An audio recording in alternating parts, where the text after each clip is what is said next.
Bom dia, hoje é o dia 26 de novembro de 2025 e estamos com mais um ALING, Ateliê de Literatura e Outras Linguagens, do Programa de Pós-Graduação em Estudos da Linguagem, Projeto UFRPE. Hoje nós vamos iniciar as reflexões com um foco bem interessante sobre a literatura indígena. Este evento do ateliê é um evento consolidado durante as atividades da disciplina de literatura e outras linguagens, sob nossa mediação, tem a participação de mestrandas e mestrandos do Progel, e cada um está apresentando suas leituras, compartilhando suas experiências, suas vivências, suas pesquisas, com base nas interfaces da literatura como um fenômeno complexo, plural, sempre em diálogo também com outras perspectivas de linguagens, de artes, que é o foco principal da disciplina. Então, hoje nós teremos o ateliê da Ana Júlia Silva dos Santos. Vou apresentar aqui a Ana Júlia. O ateliê 5, Literatura Indígena, Interfaces com a Linguagem Pictórica. Ana Júlia, ela é mestranda pelo Programa de Pós-Graduação em Estudos da Linguagem da Universidade Federal Rural de Pernambuco, Projeto UFRPE. Atua na linha de pesquisa 2 do programa Análises Literárias Culturais Históricas. É graduada em licenciatura em Letras pela Unidade Acadêmica de Educação à Distância e Tecnologia, o UAE-ADTEC e o UFRPE. É bolsista da FACEP, Fundação de Amparo à Ciência e Tecnologia do Estado de Pernambuco.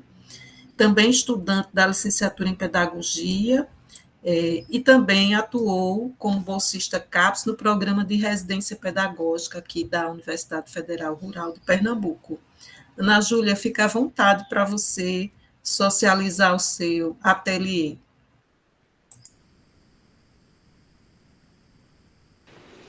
Vitória? Deixa eu ver.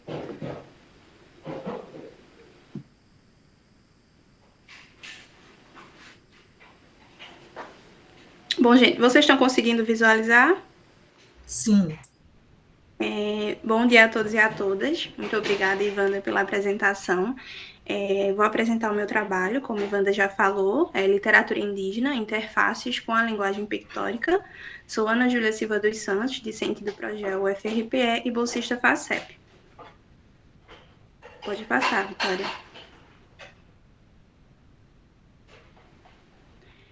Graça Graúna, em sua obra Contrapontos da Literatura Indígena Contemporânea no Brasil, ela discute muito essa questão da literatura indígena e o espaço que a literatura indígena ocupa, principalmente na vida dos próprios indígenas, né? De acordo com ela, a literatura indígena é um espaço, um lugar utópico, ou seja, um espaço sonhado, desejado, né, e aspirado tanto pelos povos indígenas, que significa um espaço simbólico de resistência, né? Na contemporaneidade, atualmente, a literatura indígena ela vem como esse espaço de resistência e esperança, né, pelos povos indígenas, que dessa forma eles deixam de ser sujeitos, né, na história contada pelos outros e começam a ser, né, os protagonistas da própria história. É um ato de sobrevivência e afirmação identitária também. Quando ela fala da literatura indígena, e quando eu falar da literatura indígena neste trabalho, eu estarei me referindo à literatura indígena escrita pelos próprios indígenas, né, onde eles próprios vão ser capazes de expressar suas culturas, a espiritualidade, como eles se relacionam com a natureza, com o ritual sagrado, as suas visões de mundo, né, como eles compreendem tudo que está ao seu redor. E a literatura indígena, além de ser, né, uma questão cultural, né, também é uma questão política na atualidade, porque é uma forma de resistência desses povos. E Graúna traz, assim como Munduruku 2018, que essa literatura indígena ela vai ter a oralidade como fio condutor, né, através da narrativa coletiva, mantendo viva, né, vivos os ensinamentos, a memória e os mitos dos seus antepassados. Ou seja, quando essa questão da oralidade, que é tão viva, que é tão presente, né, na literatura indígena, ela passa para começar a existir e resistir na questão da escrita, da literatura indígena, ela não perde sua identidade, né? Ela só está mostrando que justamente os povos indígenas estão buscando continuar reafirmando, né, suas culturas e suas identidades em um novo contexto cultural, né, que é preciso se adaptar. E essa literatura indígena, ela tem a presença de vozes silenciadas, né, vozes que foram silenciadas na colonização e que atualmente elas buscam justamente isso, ser ouvidas, né? Dialogando, essa literatura indígena muitas vezes, ela dialoga com o passado, né? O que aconteceu no passado, a questão do sofrimento, da posse de suas terras, né? Da morte de seus parentes, e se faz então justamente no presente também um espaço de denúncia, né? De vencer, de combater estereótipos, por exemplo. Pode passar, Vitória. E algo que eu achei, assim, que se relaciona muito, né, com a literatura indígena, conforme eu estou vendo, e buscando, assim, dialogar um pouco com um dos autores que a gente vem vendo muito, Bakhtin, eu acredito que o dialogismo está muito forte, muito presente na literatura indígena, né? Como dito por Bakhtin, a linguagem, por si só, ela é dialógica, né? Que nenhum discurso ele vai existir ali de forma isolada. Logo, eu acredito que a literatura indígena está, assim, né, ali, com a questão do dialogismo presente no encontro dessas diversas vozes, culturas, valores e um diálogo ali permanente, né? Que principalmente vai dialogar com o ancestral, né? O que seus antepassados viveram anteriormente, né? Tudo o que aconteceu, que isso não pode ser deixado de lado, não pode ser esquecido e buscando de certa forma dialogar com a situação dos povos indígenas na atualidade. É um espaço de diálogo, como eu já disse, entre o ancestral e o contemporâneo, né? De certa forma, existe uma ponte ali entre ambos, e entre o oral e o escrito, como dito anteriormente, né? E é discutido por Graça Graúna, que a oralidade ela é muito presente, né? Na questão dos povos indígenas, dos povos originários, e hoje, né, ela vai se juntar, vai fazer uma ponte, vai dialogar com a escrita, justamente para resistir na contemporaneidade, né? O diálogo entre cosmovisões diferentes, visões de mundo tanto de indígenas, tem na literatura isso, porque alguns escritores indígenas, eles meio que discutem, né, esse discurso do não indígena, né, como eles enxergam os povos indígenas e como eles desejam ser vistos na atualidade, né? Também existe esse diálogo positivo, às vezes também tem os embates, né? E essa literatura, ela responde a séculos de silenciamento de outras vozes que busca, né, recuperá-las e propor novos diálogos, diálogos possíveis, né, entre outras culturas e entre culturas na contemporaneidade, né? Não busca se imitar, vamos dizer assim, o modo como os não indígenas vivem, mas sim buscar se inserir em um novo contexto, já que tanto foi destruído e é preciso se adaptar. Pode passar, Vitória. A questão da polifonia, eu estava observando assim que em alguns dos escritos, principalmente de Daniel Munduruku, essa questão da polifonia, né, que Bakhtin também discute, né, por exemplo, em uma determinada obra, tem a presença de diversas vozes e essas vozes, de certa forma, elas não colocam uma hierarquia, vamos dizer assim. Uma vai ser mais ouvida do que a outra, vai ter certa importância mais do que a outra. Eu acho que na literatura indígena tem esse acolhimento de muitas vozes, né? As vozes dos antepassados, as vozes de diversos povos que também dialogam muito, que desejam justamente ser ouvidos. As narrativas indígenas, ao mesmo tempo, elas vão trazer diversas vozes simultâneas, né? Vozes humanas e também vozes não humanas. Se você for prestar atenção, tem a presença do narrador, dos antepassados, muitas vezes tem a presença do avô, do pai, da mãe, da própria natureza sagrada, dos espíritos. Os espíritos também têm espaço nessas narrativas, do coletivo da aldeia, não é algo isolado, são muitas vozes, e essas vozes, elas não se subordinam umas às outras, né? Existe um respeito mútuo, né? Elas coexistem, se conversam e dialogam. Por exemplo, em obras de Daniel Munduruku, como eu já citei, ouve-se muito a voz do narrador, né? Do próprio Daniel Munduruku, a voz dos mais velhos, tem, por exemplo, a voz do seu avô, né, dos próprios animais e até mesmo a própria voz da floresta, né, todos dialogando ali em sintonia. Você percebe a sintonia, né, que cada um tem espaço e tem vez na narrativa e que todas as vozes elas se complementam ali. Pode passar, Vitória. E me perdoem se não for Pôncio, mas eu estava lendo sempre Pôncio, creio que seja Pôncio 2017, né? Ele vai trazer um pouco dessa discussão em torno do texto pictórico, né? Relacionando assim com a linguagem pictórica, né? Que são as imagens presentes em obras, as pinturas dos artistas, os desenhos, as fotografias, e eles não são simplesmente, né, a linguagem pictórica não é simplesmente uma imitação, né, do mundo, do que a gente vê no nosso mundo. É uma linguagem que se assemelha com o nosso mundo, mas sempre deixando claro o caráter de alteridade da arte, ou seja, sempre que o artista produz uma obra de arte, ele deixa também um pouquinho de si ali naquela obra, né? E cada pessoa vai interpretar aquela obra de uma maneira diferente. Eu posso observar, por exemplo, uma foto hoje e eu vou olhar ela com um olhar diferente do amanhã. Eu vou apreciar de uma forma diferente. Se eu for deixar para olhar daqui a um mês, vai sempre ter algo único, singular, diferente. E é justamente isso, né, nas imagens, que traz essa possibilidade da diversidade de interpretações, de acordo com o Pôncio 2017. Pode passar, Vitória. Aí aqui, só fazendo, vamos dizer, um resumão da linguagem pictórica, né, que é uma forma de comunicação, assim como todas as outras, por meio de imagens, desenhos, símbolos, etc., que também são narrativas e também podem transmitir mensagens, né? A gente pode ler um livro, simplesmente, ele está contendo imagens e cada um vai interpretar de uma maneira diferente. Eu acredito que é por isso que Pôncio diz que não é justamente, né, simplesmente uma imitação, né, quando a gente faz um desenho, quando tiramos uma foto, não é uma imitação da realidade, porque cada um vai interpretar, vai visualizar de uma forma diferente.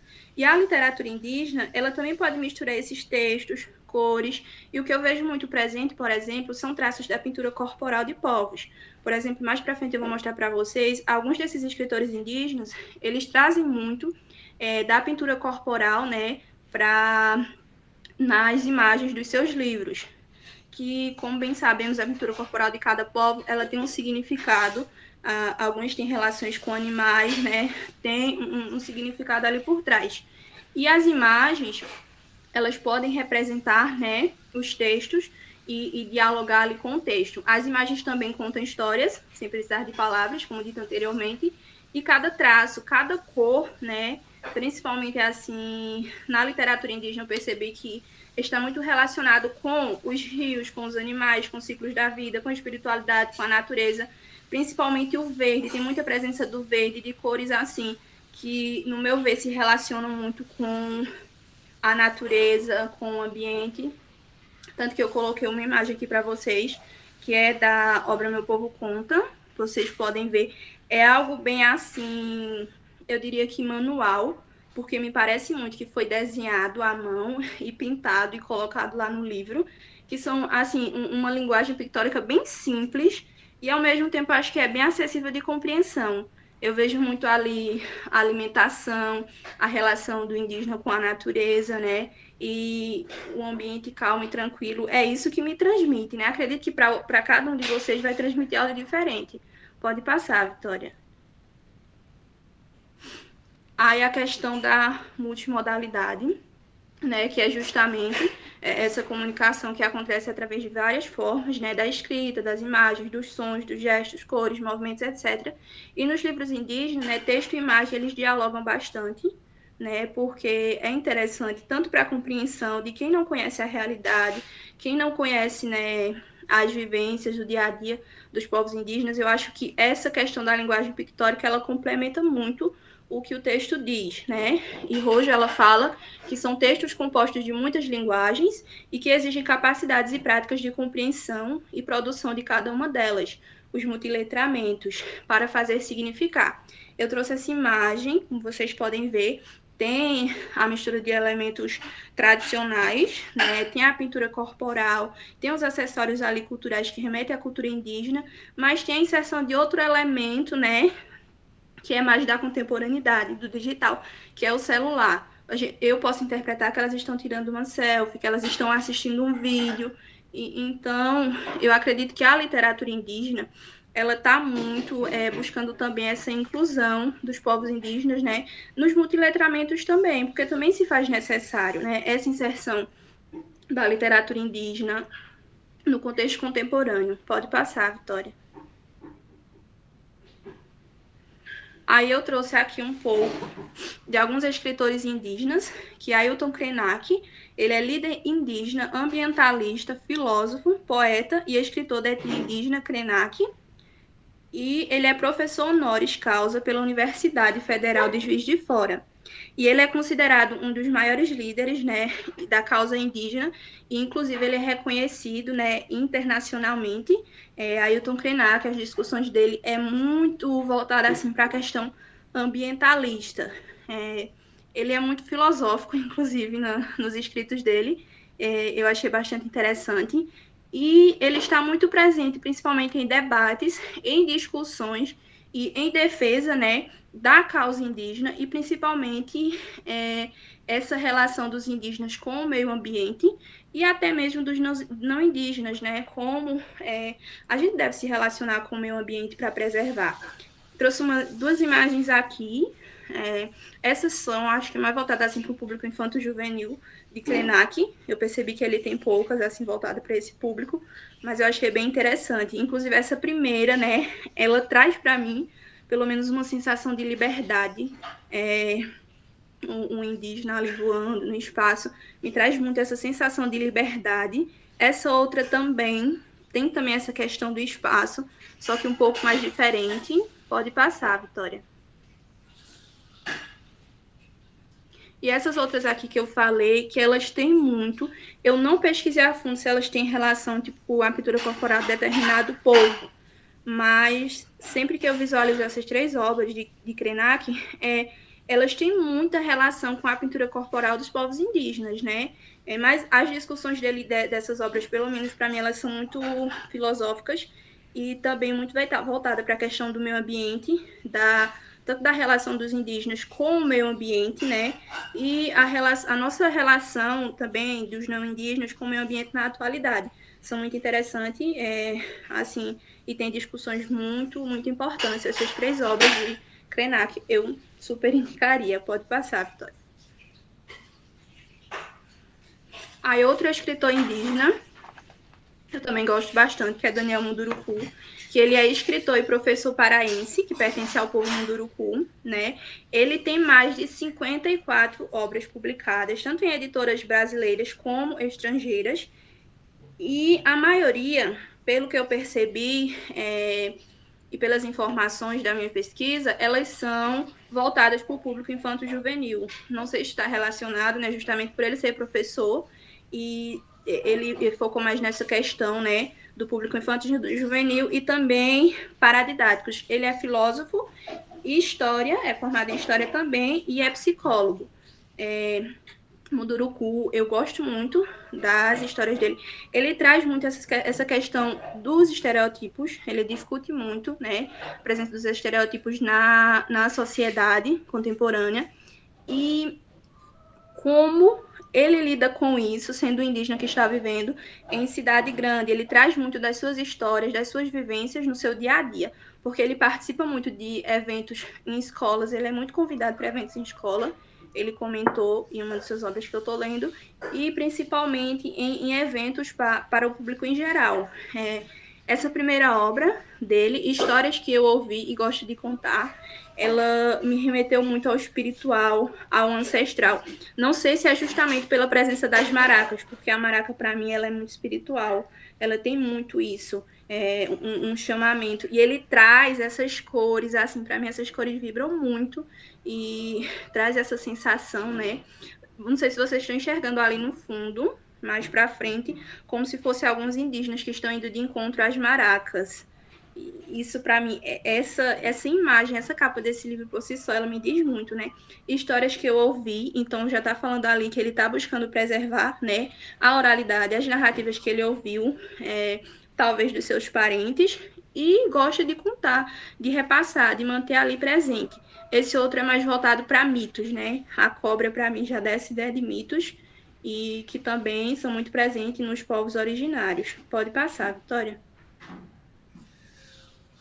Aí eu coloquei mais alguns aqui para vocês verem realmente a diversidade de produções de Munduruku. São muitas. Tem assim, só vocês verem na Livraria Maracá, eu coloquei, acho que lá no final.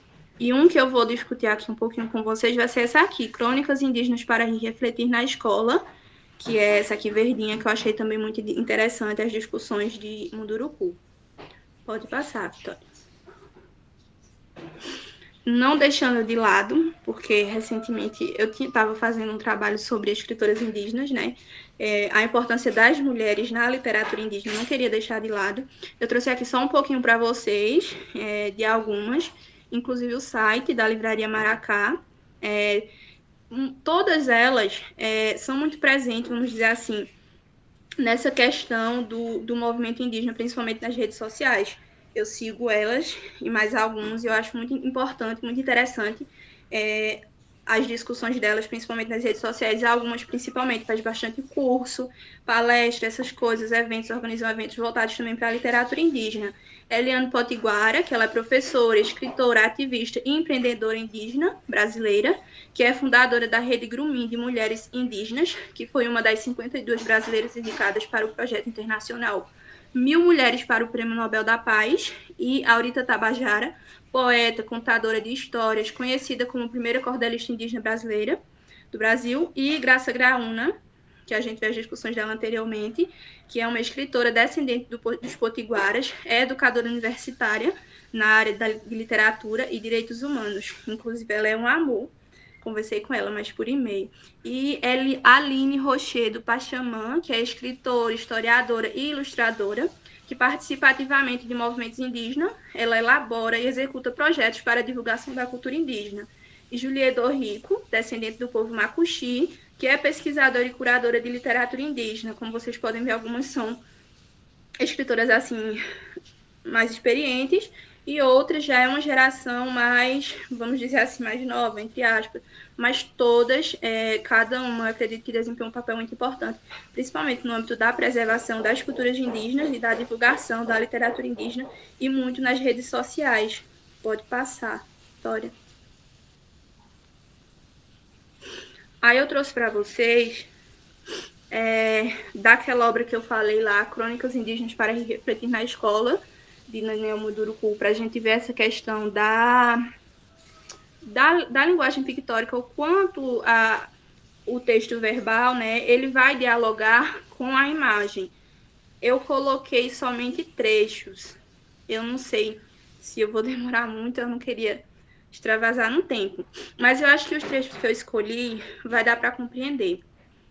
Esse momento aqui, Munduruku, como eu disse, ele vai muito a eventos, principalmente em escolas, né? Ele é convidado para palestras, para participar de momentos de aulas com crianças, e nesse momento aqui foi com algumas crianças, ele foi convidado, né? Aí ele estava lá se apresentando e tudo mais, fazendo tudo como ele faz, já é bem organizado. Aí a criança pergunta: tio, tu és índio de verdade? O que tu achas? Devolva a pergunta: tu pareces um índio, mas tem roupa igual a nossa. Tu querias que eu estivesse pelado aqui? Ele ri com inocência, entendendo minha provocação. Entendi, tio. Tu queres dizer que mesmo que tu uses roupas, não deixas de ser índio, né?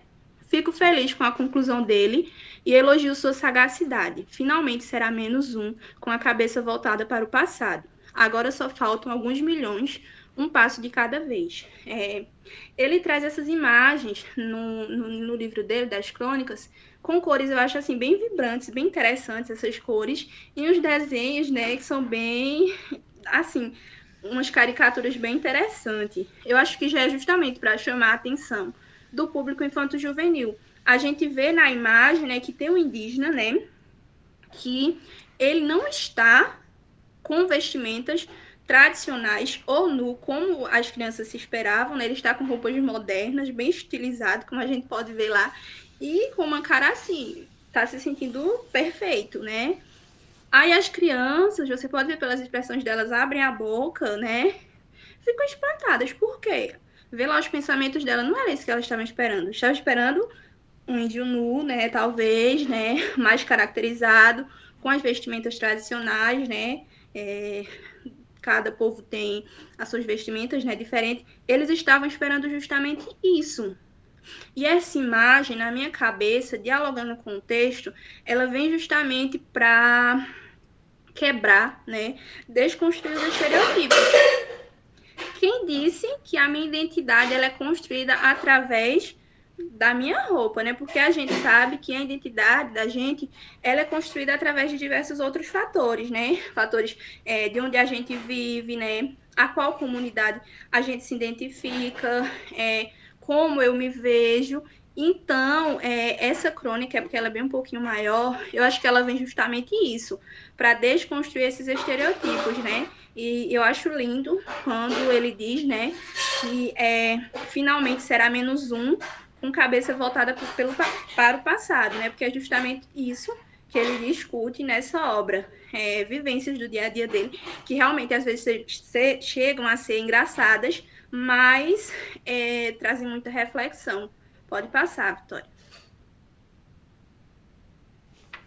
Aí essa outra aqui foi um evento que Munduruku estava com alguns colegas também e líderes indígenas, né?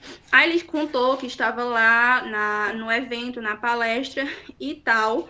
Quando estava tudo caminhando para o final, determinada pessoa chegou lá, né, e começou uma discussão. Eu vou ler um trecho para vocês. Você não tem vergonha. Esse é o nome da crônica. A pessoa estava numa parte mais escura da plateia e a gente não conseguia vê-la muito bem. O microfone foi levado a ela, que se apresentou e iniciou sua questão da seguinte maneira: eu ouvi tudo o que vocês disseram, mas confesso que o que estou vendo aí na frente é um bando de pessoas que não honram sua cultura. Uau! Isso foi doloroso de ouvir. Como a palavra estava com ela, ficamos querendo saber qual era a pergunta que desejava fazer. Quero saber se vocês não têm vergonha de se apresentarem vestidos desse jeito, com roupa dos brancos que compraram na cidade.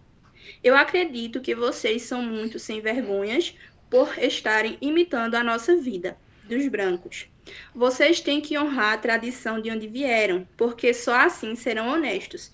Eu não coloquei, mas eu acho que é interessante, né? Porque a gente fica curioso para saber o fim, né?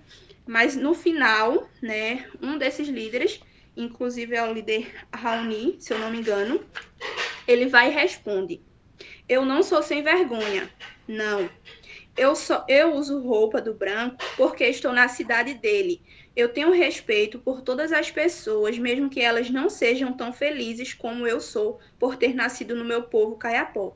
Não tiro minha roupa aqui e agora porque minha educação manda eu respeitar o modo de as pessoas serem. É assim que vivo feliz. Nem precisamos dizer que a plateia ficou enlouquecida com a resposta do grande chefe, que soube interpretar todo o nosso sentimento contra aquela pergunta. Sim, tão desrespeitosa. Aquela foi uma aula de respeito à cultura das outras pessoas. Aí justamente, né, essa crônica ela vem para discutir a questão dos preconceitos, né, que ainda são muito presentes, né? Pode parecer que não é, né? Mas assim como os negros passam por diversas situações difíceis, os povos indígenas também passam por diversas situações difíceis, principalmente quando eles querem ocupar um lugar de destaque, né? Principalmente quando eles querem falar, quando eles querem ser ouvidos, e a literatura indígena ela possibilita justamente isso. E essa imagem, para mim, eu fiquei assim, eu disse, mas deve de ser um público infanto-juvenil bem maior, porque para mim esses pedaços de corpos me remeteu muito ali, vamos dizer, a tensão que ficou presente no momento, né? Mas também na minha cabeça traz a importância da gente valorizar a diversidade. Eu enxerguei muito esses recortes de corpos como diversidades, como eu me enxergo eu, como indígena, vou me enxergar de diversas formas. E acredito que isso não vai interferir na minha identidade, muito menos a vestimenta. Eu gostei muito dessa crônica de Munduruku. Pode passar, Vitória. Esse aqui eu trouxe para ver se vocês veem. Eu acredito que essa obra ela vai também muito de encontro ao público infanto-juvenil, mas ao público infantil também. Eu acho que ela se assemelha muito. São, assim, o título já, Meu Povo Conta. Eu acho que já remete muito a reforçar a importância da oralidade. Essa narrativa aqui é do povo Chucuru, porque eu trouxe dois mitos diferentes para a gente ver o quanto também varia de povo para povo. Esse é do povo Chucuru, né, que é a dona da mata, tem até um trechinho. A dona da mata vive nas matas da Serra do Ororubá. É mais conhecida por Comadre Fulozinha. Ela é uma menininha muito bonita, com cabelos longos na cintura, muito esperta, fazendo traquinagem na mata. Esse aqui eles remetem muito para as cores da natureza. Eu vejo muito assim, sol, natureza, o verde, né? Os cabelos verdes da menininha, que ela eu acho que é para mostrar justamente que ela faz parte da natureza, que ela está vinculada à natureza. E os desenhos são assim uma linguagem bem simples, bem acessível, e eles são, pelo que eu percebi e que o livro conta, são desenhados e pintados. Como colocaram lá no livro, eu não cheguei a pesquisar, mas eu acho muito lindo os desenhos, porque é algo muito artesanal. Pode passar, Vitória. Aí tem aqui a continuação da história, eu não vou me prolongar muito. E essa outra aqui já é do povo Pancará, que é o mesmo mito, que é a dona da mata, né? Aí essa daqui, só que ela é um pouco maior, também coloquei só alguns trechos. Conta a Índia Joaquina da Silva, ou contramestre, nome dado pela dona da mata, que toda caça do mato tem dono. Joaquina diz que a dona da mata gostava muito dela. Tudo que a Índia pedia à dona da mata, dava, porque a contramestre a agradava dando fumo, pois ela gostava muito. Joaquina pediu um adivinhão, um mocó, um peba, e quando olhava na armadilha, lá estava seu pedido. Certa vez, o índio Antônio Dino foi caçar. Ele matou um veado e trouxe para casa. Ao chegar, começou a apanhar, sem ver quem estava batendo nele. Apanhava que o suor pingava. Vendo ele sofrendo tanto, Domingo Amâncio perguntou: O que você fez? Vá olhar se o veado tinha filhotes. Então o índio foi. Quando chegou ao local, olhou e viu que tinha um filhote e levou para um local. Fizeram um trabalho e a dona da mata falou que era para a Índia, contramestre, criar o filhote. Joaquina diz que a dona da mata ainda existe. E se alguém brincar com as caças do mato, vai apanhar. É a mesma história, só que aí ela foi bem mais desenvolvida. E essa, apesar de ser do povo Pancará, é a que eu mais ouvia, né? Era a que mais me contavam. A outra tá, assim, com menos detalhes, mas essa tá bem, vamos dizer assim, bem mais detalhada. E os desenhos também são mais simples, mas você vê o desenho do homem, você vê que tem mais detalhes, você vê lá a armadilha. A linguagem, ela é muito acessível e ela é muito presente para a linguagem que a gente escuta normalmente no meu povo. Essa é a linguagem que a gente usa, né? Algumas palavras aí, inclusive, elas trazem uma lembrança muito boa. Eu acredito que as imagens, elas têm justamente o papel de fazer esse diálogo, essa ponte entre o texto, né? E trazer mais significado, dar mais sentidos ao texto. Pode passar, Vitória. Aí aqui são as referências. Obrigada, gente. Espero que não tenha falado demais. Parabéns, querida Ana Júlia, pela apresentação. Tão importante essa reflexão sobre a literatura indígena. Precisamos cada vez mais, não é? Discutir, ter eventos sobre, democratizar o acesso aos textos dessa produção literária. E aí você traz essas reflexões. Parabéns pela interface que você faz com a linguagem pictórica e pelo diálogo que você traz também com autores que foram discutidos e apresentados durante a disciplina, né? O próprio Pôncio, que também dialoga muito com Bakhtin, a perspectiva dialógica bakhtiniana e a abordagem polifônica que você traz. Eu concordo muito, Ana Júlia, eu acho que esse enfoque bakhtiniano, né, é, eu acho que ele dialoga muito com essa produção, nessa perspectiva da gente entender a literatura como esse fenômeno amplo, plural, com essa arena de vozes, nessa perspectiva polifônica, que a literatura indígena, a literatura de uma forma geral, mas, sobretudo, a literatura indígena, a gente precisa estar com esse olhar, nessa perspectiva dessa dimensão. A gente poderia articular com a dimensão do grande tempo, que o Bakhtin também coloca, que as obras sobrevivem aos efeitos corrosivos do tempo, e essa a temporalidade também é muito importante nesse processo aí de produção, tá, querida?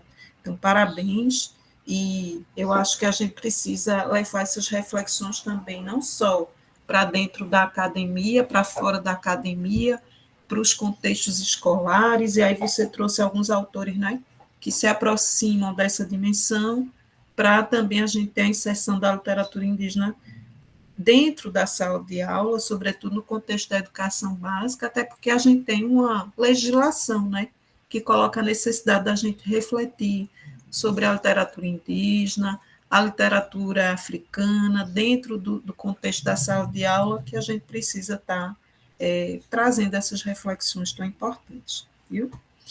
Vamos lá. Há alguma questão que vocês queiram colocar para o ateliê de Ana Júlia? Alguma contribuição? Não? Bom dia. Eu, professora. Bom dia, Damara. Eita, desculpa, amiga, pode falar. Só queria parabenizar, fiquei encantada com a sua apresentação. Você falou de Munduruku. Eu fui para a palestra dele na Bienal, fiquei encantada. As discussões dele sobre a natureza, sobre o tempo. E aí você falou um pouquinho sobre a questão da escrita, e eu lembrei muito da palestra dele, porque foi uma das coisas que ele mais falou, né? Ele citou até, eu não lembro o número exato, mas ele falou que eram menos de 150, assim, de autores indígenas, e eu lembro que eu fiquei bem chocada, né, pela dimensão do país, mas ele falou que não é um número pequeno, né, para a produção que está sendo feita dentro da literatura brasileira indígena. E aí eu queria... Ele falava que o uso da escrita não anula essa tradição oral, né? Mas serve também para registrar essas histórias. Eu queria saber de você, como você pensa o papel da escrita nessa cultura contemporânea, né? Você trouxe outras autores, e como isso contribui para fortalecer essa memória dos povos indígenas originários. Desculpa. Bom, Damara, eu acredito assim, como é discutido por Munduruku, e como eu também estou vendo essa preocupação no meu povo, eu estou vendo muita preocupação de registrar. Ultimamente eles estão registrando como é o processo de pintura corporal do povo, estou vendo eles registrando com algumas coisas relacionadas à espiritualidade, alguns ritos do Toré. Essa preocupação, eu acho que é muito, muito forte, justamente para preservar, né? Para preservar e manter vivo. Eu acho que a oralidade, ela é muito presente. Ela já foi mais forte, mas infelizmente hoje em dia, né? Tanto que a questão de narrar, de discutir, daqueles círculos de conversa, cada dia mais, inclusive com os das tecnologias, eu acho que está ficando aqui assim menos presente. Eu acho que a escrita ela vem justamente para essa questão de preservar, manter viva, né? E justamente deixar algo registrado para as próximas gerações. Eu acho que a escrita ela é muito importante e se apropriar dela, né? Assim como o Duruku diz que são poucos os escritores, mas cada dia surgem mais, e eu estou observando, principalmente eu vou salvando muita coisa assim no meu povo, que eles estão também tendo essa preocupação em escrever, em manter viva, né, tudo que está relacionado a seu povo, porque já perderam tanto. Eu acredito que perder, né, esse traço tão ligado aos povos originários, que é a oralidade, eu acho que seria ainda mais terrível. Não sei se eu respondi. Respondeu. Gratidão, querida. Cícero, agora eu acho que o Williane, ela estava querendo falar, não foi? Williane. É bem rápido, professora. Parabéns, Ana Júlia. Fiquei encantada com teus slides. De verdade mesmo. O teu layout, ele ficou muito... A visualização, ela ficou muito atrativa. chamadora, acolhedora. Eu gostei bastante. Parabéns pela apresentação. Eu lembrei, né, da questão da linguagem pictórica na pedagogia, e você está fazendo licenciatura dessa necessidade dessa linguagem, porque a criança, em determinada idade, ela é muito visual. Então, a criança ela vai ter contato com os textos, sim, mas primeiramente com o desenho, com a imagem. Então, eu achei muito interessante. Eu tenho uma pergunta para tu. Tu falou dessa questão da oralidade, do corpo. Tu acredita que, trazendo para a dimensão performática, tu acredita que essa linguagem pictórica em relação aos povos indígenas vai ter essa performance? Ou tu acredita que não? Que é só a questão mesmo da oralidade e do corpo, assim, mas não vai ter aquela questão performática? Isso foi uma dúvida que me surgiu enquanto tu vinha falando nos desenhos. Eu acredito assim, Williane, que tem muita relação. Inclusive, nosso povo, a gente tem um pessoal que eles estão mais para essa parte tecnológica, audiovisual. Tem também um grupo mais voltado para o teatro e o ritual, né? Tem algumas danças, algumas práticas assim culturais que é muito voltado para o corpo, para o corporal, né? Que não são especificamente de um povo só, mas são de mistura de povos, e o corporal é muito importante, principalmente na questão espiritual, em alguns rituais específicos. Então, eu acho que essa parte não ficaria de fora, não. Eu acredito que dialoga também. Perfeito. Cícero? Bom dia, pessoal. Desculpa aí eu não ter chegado a tempo. Aqui tá ruim a internet. Enfim, a internet e o computador, né? Eu queria parabenizar a Ana, né? Ficou muito boa a apresentação. E acho muito legal também essa questão dela investir, ela dar esse espaço para literatura indígena. E nessa apresentação dela ficou claro o quanto que a gente não está preparado para dar aula de literatura indígena na sala de aula, né? Eu falo isso porque a gente é muito voltado para o cânone e às vezes a gente vê um pouco da literatura indígena recentemente por uma inovação dos professores nas universidades. Mas quando a gente vai para o ensino básico, a gente não vê. Isso é um fato, né? Quando a gente vai lembrar dessa questão indígena, né, ou dos povos originários, normalmente é em uma data específica.